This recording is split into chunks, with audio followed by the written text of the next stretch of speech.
Բակյան, քանի որ այսօր պատարագը նվիրված է նաև Բաքվի բանտերում գտնվող հայ գերիներին եւ պատանդներին, ինչպես նաև Հայաստանում գտնվող քաղբանտարկյալներին, դուք այս անձանց ազատ արձակումը ինչպես եք պատկերացնում, թե Հայաստանում, թե Բաքվում։ Տարբեր է մի փոքր պատասխանը, եթե խոսքը Բաքվում պատանդարված մեր հայրենակիցների գլխավորաբար Արցախի ռազմաքաղաքական ղեկավարության ներկայացուցիչների մասին է, ապա ինչքան էլ ցավալի լինի, դա ավելի բարդ հարց է, անլուծելի չէ, բայց դրա համար նախ պետք է Հայաստանում, այսինքն իշխանափոխություն լինի, որ նոր իշխանությունները, ազգային իշխանությունները հետապնդեն առհասարակ այդ դատը, եւ դա էլի 1-2 օր չի տևելու, դա էլ ժամանակ է առնելու։ Իսկ Հայաստանում գտնվող գերիալ մարդկանց, բռնադատվածների տարբեր անուններ կարող ենք տալ նույն էության մասին, հարցը ավելի շատ կախում ունի մեզնից, մեր պայքարից, ամեն ինչ չէ որ մեզնից է կախված, բայց անցնող շրջանում, անցնող երկշաբաթյակում եղավ օրինակ միգուցե փոքր, բայց նայածում համար փոքր, ընդհանուր ազգային պայքարի համար միգուցե փոքր, բայց այդ մարդու համար մեծ հաջողության պատմություն, խոսքս Լիդիա Մանտաշյանի մասին է, որ իհարկե նա չի դադարում քաղբանտարկյալ լինել, որովհետև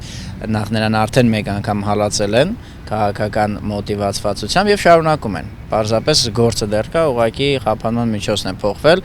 ըստ որում դա էլ արձանագրենք, որ անմարդկային մեծ չափի մարդու վաստակի հետ համեմատ անմարդկային մեծ չափի ինչ-որ բան էին ուզել, այդ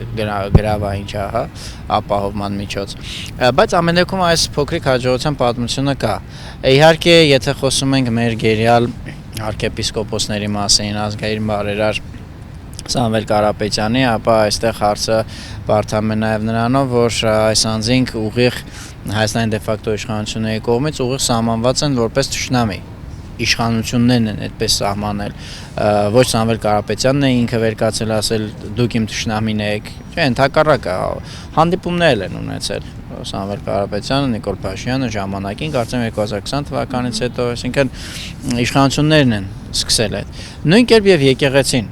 իրենք ասում են թող չմիջամտեր քաղաքականությանը, նախ սխալ են ասում, ոչ մի իրավական ակտում նման բան ամրագրված չի, հակառակը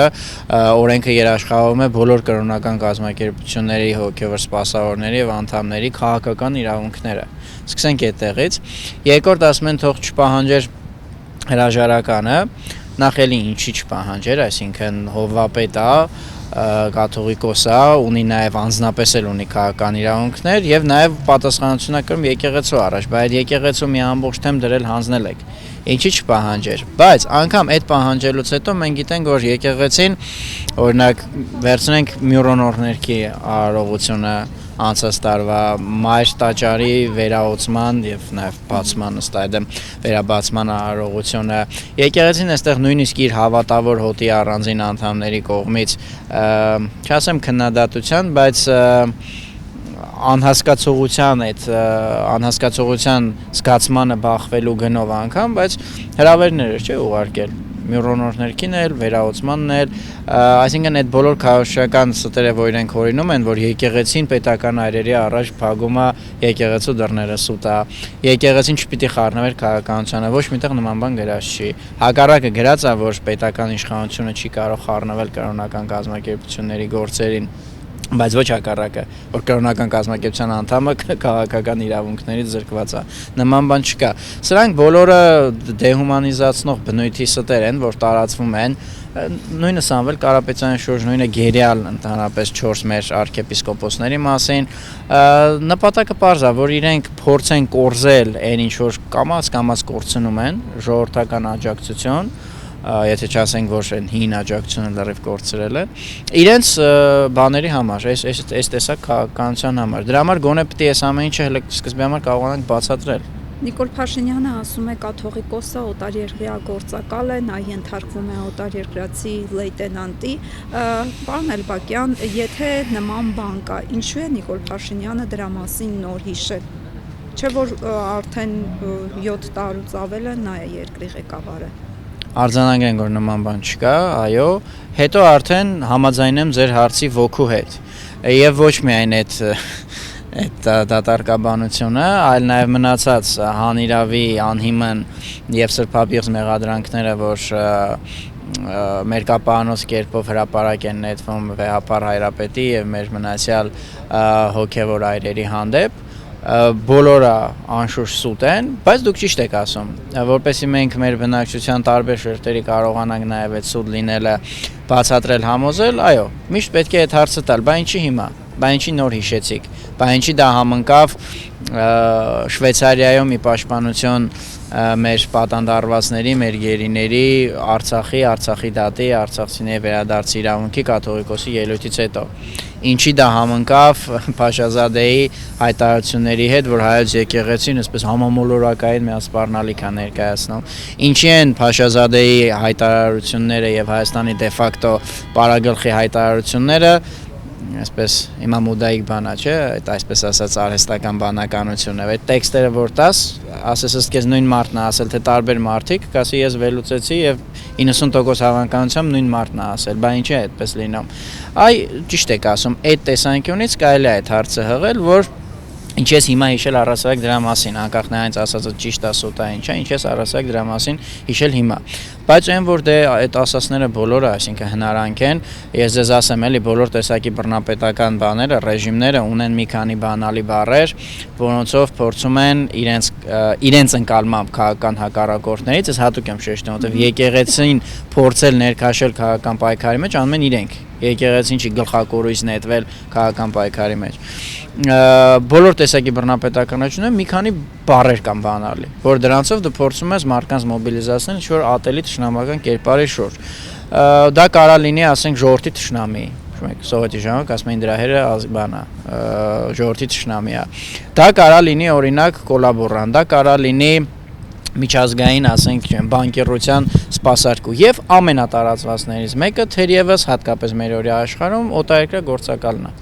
Հիմա այս բարդագույն իրավիճակից դուք ինչպիսի ելք եք տեսնում։ Ելքը որը պետք է լինի։ Ելքը քաղաքական դաշտը, բնականաբար իմ խոսքը ազգային ընդդիմադիր դաշտի մասին է, պիտի խելքը գլուխը հավաքի, առաջին հերթին դա պիտի դրսևորվի ներքին անհամաձայնությունները, անհաշտությունները, հակոտնյա վիճակները, ել չասած թշնամանքի նմանվող երևույթները մի կողմ դնելով, ասում լավ հերու կողմ դնելով, որ նույնիսկ մոռացվի դրա մասին, եթե առասարակ չասենք այդ ամեն ինչը վերացնելով, որը հնարավորություն կտա քաղաքական դաշտը դարձնելու լավ իմաստով ավելի ներառական եւ ավելի երկխոսային։ Տեսեք, դեմը ընտրություններ են։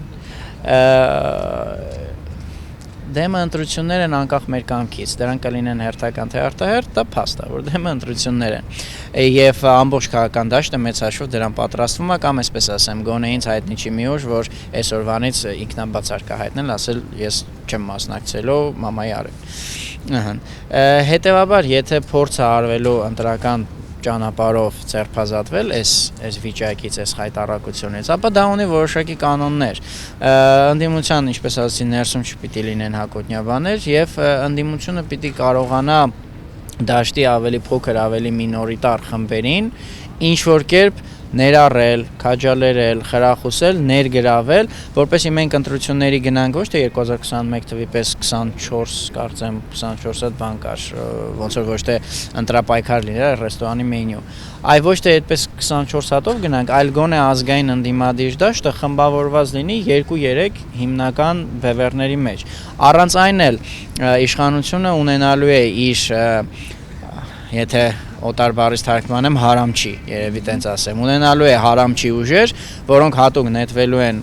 մրցապայքարի մեջ, նույնիսկ երբեմն քննադատելով իշխանություններին ձևական, որ կարողանան ձայներ փոշիացնել։ Այսինքն իշխանությունը դա sense tenets անելու է եւ դրա վրա մենք չունենք որևէ ազդեցություն, իշխանություն չեն կարող ասել իշխանություն ջան կլինի դու մենակ մասնակցես, մտամ ինքը մասնակցում է շատ ռազի ենք։ Հիմա եթե նույն բանը լինի նաեւ ընդդիմադիր ճակատում, դա համարը գերաշխավորված պարտություն էլ է, այսպես ուղղակի ժպիտը ցավից է գալիս։ Համարը գերաշխավորված պարտություն։ Դրա համար որ ասում եք այս հայտարարակ վիճակին ոնց պիտի վերջակետ դրվի, ուժերի կենտրոնացումով ինքնազոհողությունը բնավ տեխնիկական մահվան մասին չի խոսքը, ամբիցիան մի կողմ դնելը նույնպես ինքնազոհություն է, փողոցային պայքարանելը նույնպես ինքնազոհություն է, դրա ձևեր շատ կան։ Ցուցակում բաղձալի տեղի փոխարեն ավելի ցածր տեղում լինելն էլ է ինքնազոհություն, եթե այդ բոլորը տանում են մեզ դեպի հաջողության ճանապարհով։ Ես այս մի տարբերակն եմ տեսնում, եթե խոսում ենք անցած անգամ ձեր կոլեգաները դիտողություն արեցին, որ կարճաժամկետ հեռանկարի մասին խոսեմ, ոչ թե հավերժական, եթե կարճաժամկետի մասին ենք խոսում, էդ է, ուրիշ բան չեմ կարող ասեմ։